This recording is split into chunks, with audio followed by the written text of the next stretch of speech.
Well, hi everyone, Sean Humphreys here. Welcome to this installment of the All Things Retirement video series. In this installment, we're going to talk about retirement, why you should rethink Freedom 55. Back in the 80s and 90s, there was a great commercial that was put together by a life and health insurance company, and they do a wonderful job, just a great job of selling the virtues of early retirement at 55 and then retiring off into a life of leisure. But I'm going to talk about why you may want to rethink that vision. Now, number one, I'm not saying that vision's wrong, but I think there are other visions that you need to be taking into account when you look at your retirement income plan. So you'll enjoy this installment of the All Things Retirement video series. Okay, before we talk about Freedom 55 and why it may not be an aspirational goal you should pursue, let's quickly talk about our model for retirement income planning. First of all, you are at the center of that model, and so around your plans and aspirations are these components. This is what we typically walk people through as they get engaged in the retirement planning process. Helping clients to foster a sense of purpose and meaning for that transition in their lives. Best practices around health, maintaining energy and vitality to enjoy the things that they want to do as they pursue their retirement goals and objectives. Having very specific goals, aspirational goals, financial goals, and of course understanding their pension plans, how they're designed, how they effectively integrate into their RSP plans, their investment portfolio. Of course, tax planning is important. And then looking at long-term aspirational goals around estate and legacy planning. All those pieces tie into a retirement income plan. Now, at the end of the day, for a lot of clients, the aspirational, recreational, relaxing component to retirement is really appealing because they've spent, in many cases, 3-4 decades or more working very hard. So this image of the couple walking at the beach is very, very appealing. But what I'm trying to do with my own clients as we talk about retirement is that it's really not just about moving into a life of leisure. In fact, there's a lot of really good studies out there that would lead us to believe that just going into leisure activities early on in life may not be the best way of maintaining a long-term healthy life and looking at aging and longevity in the proper context. So what I want to talk about are some of the ingredients we need to think about in terms of the trigger date for our retirement, and then hopefully it'll be food for thought as you look at your own plans. Now, if you're in an employment situation where you have no control over your time, you have a terrible boss or employment situation, a costing environment, you're not really using your skills, abilities, gifts in a way that is effective, you're just unhappy, then trying to do whatever you can to leave that situation as early as you can, completely get it. But for many people, they're in a situation where they may quite enjoy what they do, and all of a sudden they kind of fall into this stereotype about, well, I'm 55 or 60 or 65, I guess it's time to retire. And there is a lot of ageism in our culture. I mean, the whole idea of rethinking and even thinking about the idea of retiring, at age 70 or 75 seems like a crazy thing.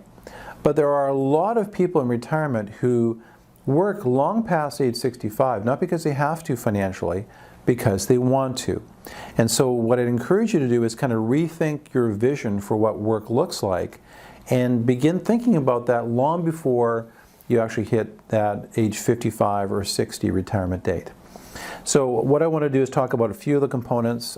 This slide kind of gives you a few of the main areas: purpose, social connections, meaning, longevity, legacy, finances, and stereotypes. So a sense of purpose is a critical one. And in fact, we take for granted that work just gives us purpose and meaning. We get to use our skills and abilities in a way that has an impact on the world. We have what's called agency, which gives us that sense of meaning. So when you transition out of work, you need to make sure that you're intentionally looking for ways that you can be doing things that give you a sense of meaning.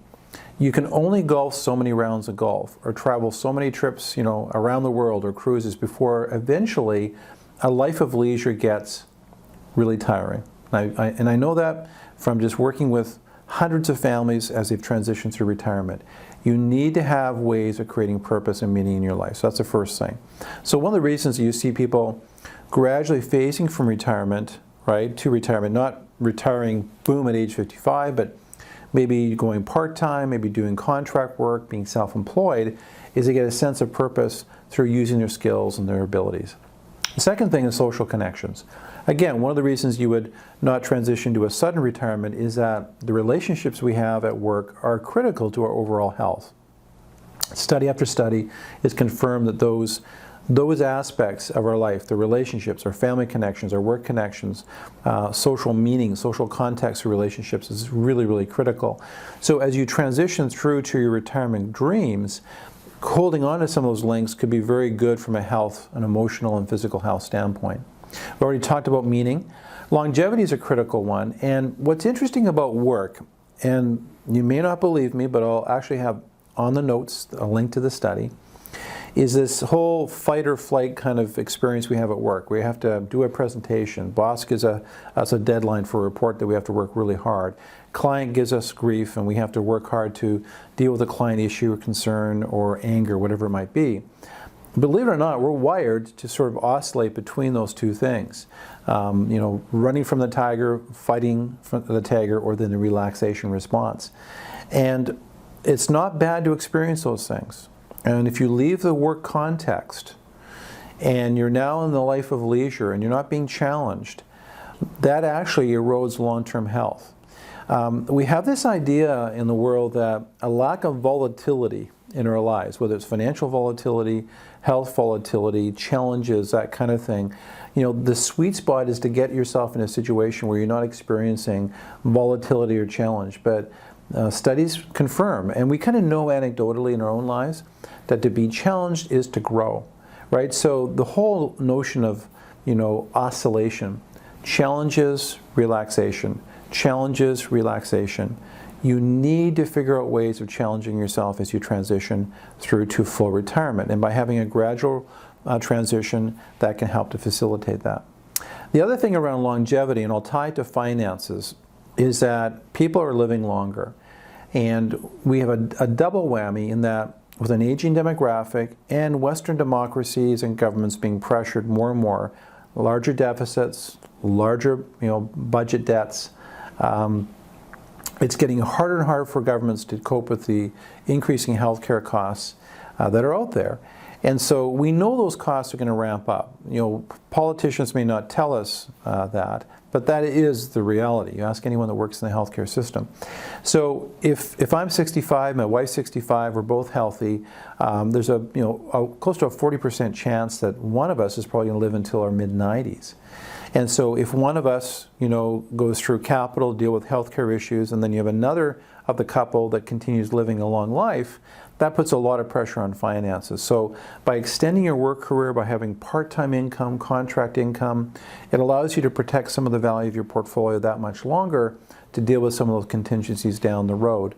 That's why I talk about legacy. So you can provide legacy through those financial assets that get protected, or legacy through using your gifts and abilities through nonprofit sectors or other areas and charities that you might be involved in. And the last one I've already alluded to, stereotypes. In other words, don't get drawn into stereotypes.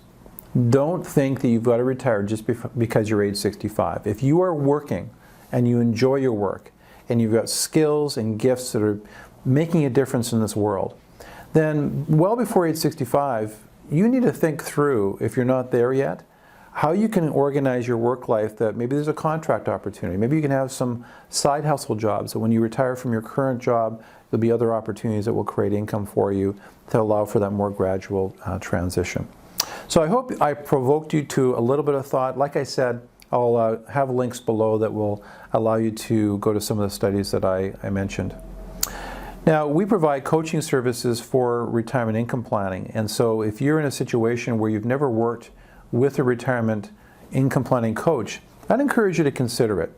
Study after study talks about the value of a coaching relationship in the financial arena. And a coach, basically, it's to know your dreams, your goals, your aspirations, assesses your current situation, identify gaps and opportunities, develops a specific action plan, and then provides accountability and encouragement to keep on track to that plan, and of course reviewing and adjusting and fine-tuning along the way. It's a very powerful process. We have something called the gap analysis. We actually look at whether clients have gaps in their estate plan, gaps in their retirement plan, and gaps in their investment plan.